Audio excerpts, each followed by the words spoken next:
providing that insight there. We move on now. India is set to launch a significant diplomatic campaign following its military response to the recent Pahalgam terror attack.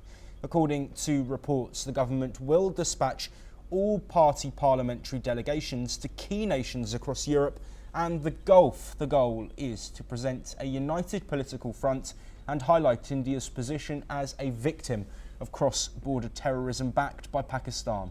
These delegations, comprising of MPs from both the ruling party and the opposition, will engage with foreign governments and media to explain the circumstances of Operation Sindoor, which was India's targeted strikes on 9 terror-linked sites in Pakistan and Pakistan-occupied Jammu and Kashmir.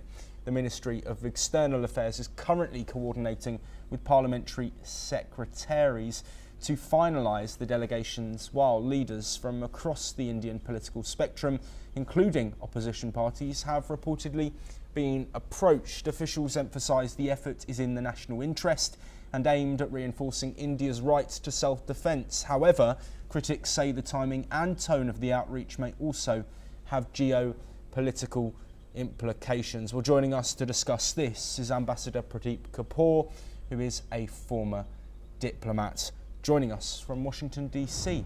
Ambassador Kapoor, thank you ever so much for your time today. Of course, the shocking events of Pahalgam, the world witnessed unfolding. Of course, then the provocation and Operation Sindoor, which hit those terrorist sites. For you, is this delegation that's being set up with cross-party support just a way in which India will present that information and show the way in which they dealt with that terrorist attack and of course, the aggression that followed?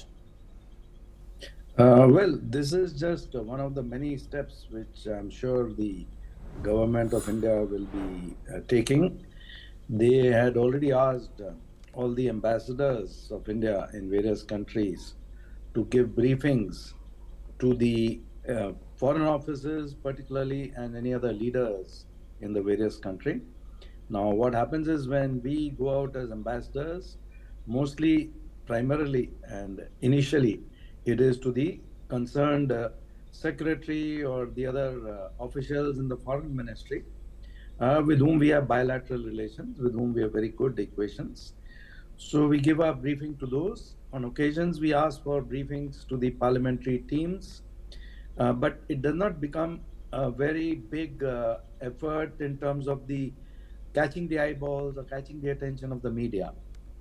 So when a parliamentary delegation is sent out with members from all the parties and representing different ethnicities, different religions, because in these parliamentary delegations, India being one of the most cosmopolitan countries in the world, where all the religions flourish side by side, and all these delegations normally have representations from the Hindus, from the Sikhs, from the Muslims, from the Christians.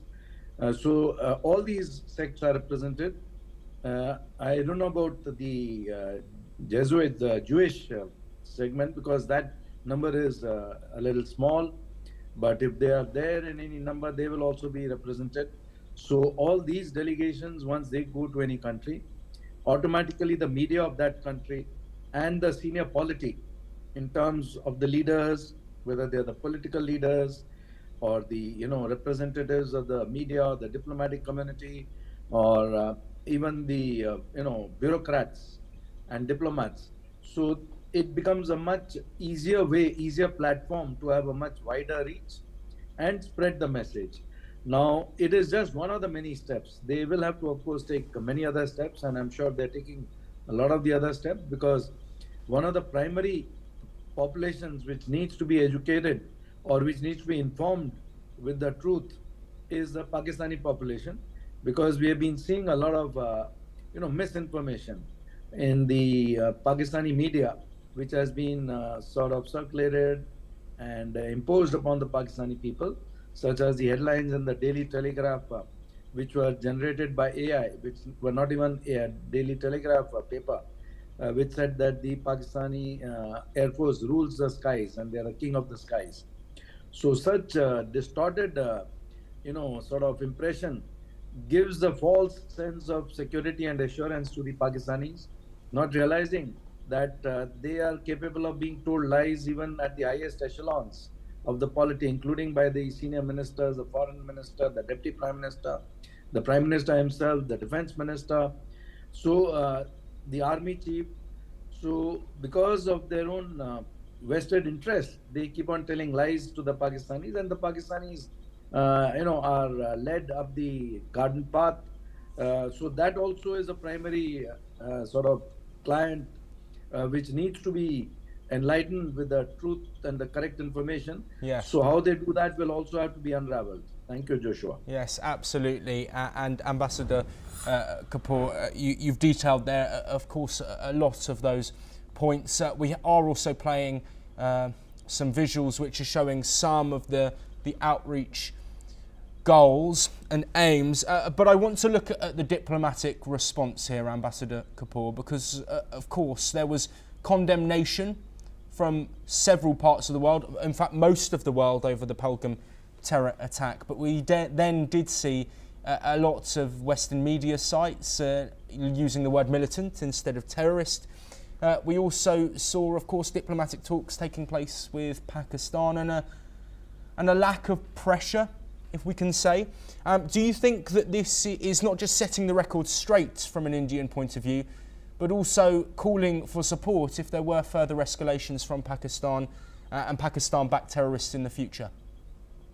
Yes, so I guess all these delegations will have to have very clear-cut asks from their counterparts in the various countries in terms of, telling the media in those countries and the mainstream media in the Western world, which is very, very biased against India, that terminology has to be correct, that these are terrorists, and the attack was on a religious basis because of the spread of fanaticism in Pakistan, and that future attacks will be dealt with with a very firm hand, and what sort of support we can expect, in the sense that the IMF has continued to give loans to a terrorist state, and I don't even want to call it a supporter of terrorism. It is a terrorist state because it supports continuously and is the epicenter of terrorism. In the sense, wherever terrorism acts occur in the world, you find the wires are linked to Pakistan. This is not my words. These are the words of the Pakistani prime ministers, former prime ministers, who have said that any terrorist attack taking place anywhere in the world, the wire is always linked to Pakistan. So if that is the case, the world has to realize that this is not just a problem for India. This is a problem for the world. What India is facing at the front lines today, the world will automatically face the US and other countries, because the breaking US forces and the breaking India forces, there's a lot of overlap. There's Islamic Jihad and political Islam, which are very great threats to the world. There's China, which is another great threat. Now, the people who are, the countries who are supporting Pakistan also have to be, given a very firm message, like Turkey, for example, like Iran, for example, like China, for example. Also, the multilateral agencies like the IMF, World Bank have to be told that they have to stop all aid, including the Asian Development Bank, till Pakistan agrees to not support terrorism and not be a terrorist state. Yes. Secondly, it has to also be brought up in the United Nations. So I am sure separate action will be taken by the Government of India and the Ministry of External Affairs on, putting Pakistan in the grey list on the FATF. All the terrorists who have not yet been included in the UN list of terrorists have to be put there.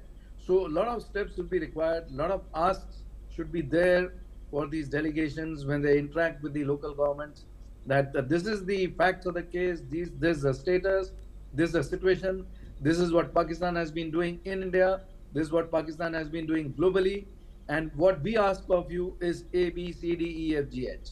So that sort of demands have to be put very categorically, and then it would be possible to, put Pakistan on the sort of the dock to answer responsibly to the world as to why it has been doing what it has been doing.